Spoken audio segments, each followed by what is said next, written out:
लिहाज से, लेकिन उतना ही बड़ा स्थान नीतीश कुमार जी की भी माता जी का था कि नहीं था? उतना ही बड़ा स्थान बिहार की सभी माताओं का है कि नहीं है? ये तो बता दें आदरणीय मोदी जी। तो क्या मोदी जी ने जब नीतीश जी के डीएनए पर प्रश्न उठाया, बिहार की पूरी माताओं को गाली दी? डीएनए पर प्रश्न उठाना क्या होता है?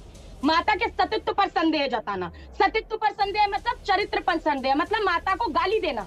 जब नीतीश जी की माता को गाली दी गई, पूरे बिहार की जनता की माता को गाली दी गई, तब मोदी जी ने क्या माफी मांगने का काम किया? आज तक खुला पत्र लिखने का काम किया नीतीश जी ने। बताया कि उनके पिताजी स्वतंत्रता सेनानी रहे, माताजी एक साधारण गृहिणी थी, और उनकी माताजी को गाली देना मतलब पूरे बिहार को गाली देने के बराबर है।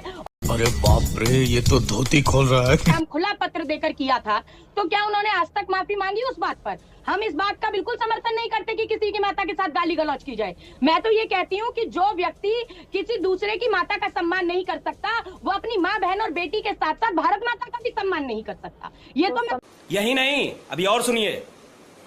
समर्थन नहीं करने का मतलब है कि हमें गलत लगी है ये बात। बिल्कुल गलत है किसी की माता को गाली देना, मगर उतना ही गलत तब होता है जब मोदी जी एक प्रधानमंत्री है। तब भी तो बीजेपी के द्वारा ही मंच सजाए गए थे, जब 50 करोड़ की गर्लफ्रेंड जर्सी गाय, वो कांग्रेस की कौन सी विधवा थी जिसके खाते में पैसा जाता था? ये शाबाश बेटा, बहुत बढ़िया। मोदी जी की कोई जवाबदारी नहीं। या तो फिर चित्रा जी आप ये कह दीजिए कि आज जी ऐसा हो गया है कि अगर कोई व्यक्ति किसी की माता जी को गाली देगा तो उसे तो सजा मिलेगी, गिरफ्तार भी होगा, लेकिन अगर प्रधानमंत्री जी किसी की माता जी को गाली देगा, गिरफ्तार माँ की गाली देगा और गिरफ्तार भी नहीं होगा, वो तो आवाज समर्थन यहाँ करने, किसी गाली गलौज वाले का समर्थन करने नहीं बैठी हूँ, पहली बात। दूसरी बात, गिरफ्तार हो चुका है। हम ये कह रहे हैं, आपने कहा कि हमारी पार्टी का कार्यकर्ता ही नहीं है वो, तो हम कहाँ से बाहर करें? जो अंदर ही नहीं है उसे बाहर कहाँ से करें? किसकी पार्टी का है? दूसरी बात, तो गौड़सेवादी गैंग का गुर्गा है। किसकी पार्टी का है?